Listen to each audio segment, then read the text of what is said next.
And Minister, I kept an open mind on this because I'm no expert, and I listened to the students and I listened to the academics from the third level.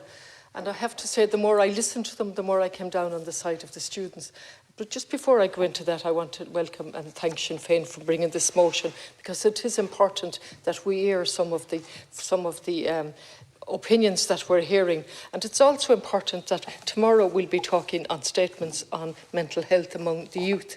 And it's that, it's significant. And the mental health reform, which is written to all of us, and they tell us that they represent over, I've lost the number, but it's a colossal 76 member organisations on the ground, and they've taken the trouble to write to us ahead of tomorrow's debate, and they point out the impact of many areas of society that affect mental health, and there's about 10 bullet points here, and one of them is the detrimental impact of COVID on the lives of children in Ireland. And they're specifically, I don't need to tell you that, you're more than aware of it, but it's just interesting that that's tomorrow, and today we're looking at this motion.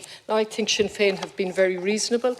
I think it's a very moderate motion, and after noting and recognising, they're simply calling on to place the voice of students at the centre of the debate of the Leaving Cert. Now, that is not an unreasonable call by Sinn Féin, and I have no hesitation in supporting them. Secure a choice for Leaving Cert 22 students between calculated grades and written examinations, and take decisive action. Now, I think all three are very important, but certainly decisive action is very important given what the young people are facing. And all the facts have been set out, and I have just 2 minutes left, so I'm not going to go through all the facts again in terms, but some of them jump out in terms of 36,159 students contracted COVID alone since schools opened in 2020, and an incalculable number of students also identified as close contacts and so on.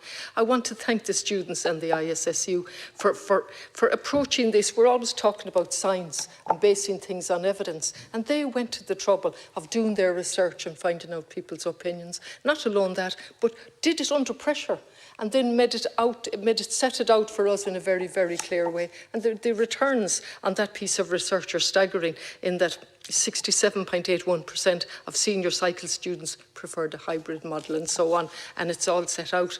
But again, students were not only dealing with the stress of the Leaving Cert, which every speaker has said, none of us would like to go back to a Leaving Cert, and that in itself tells a tale, doesn't it, that we really do need, outside of COVID, a proper debate on what is the best way to assess students instead of an examination that's causing such stress. But the students point out that also the stresses of Leaving Cert, they're going through a global pandemic. The toll on their mental health has impacted on education. Students noted the negative impact on their mental health and so on and so on.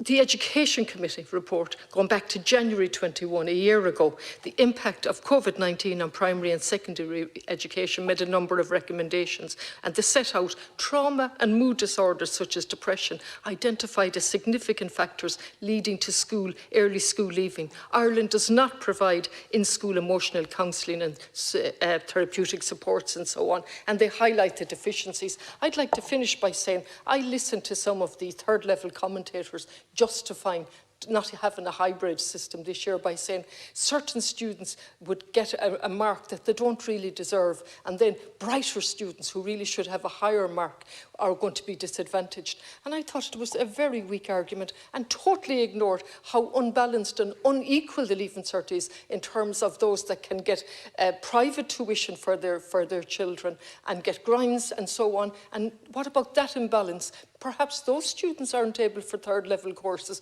without all this extra backup, and that wasn't even taken into account by the academics who spoke. So I must say, having kept an open mind, I'm at this point coming down in favour of the students, and thank you to Sinn Féin.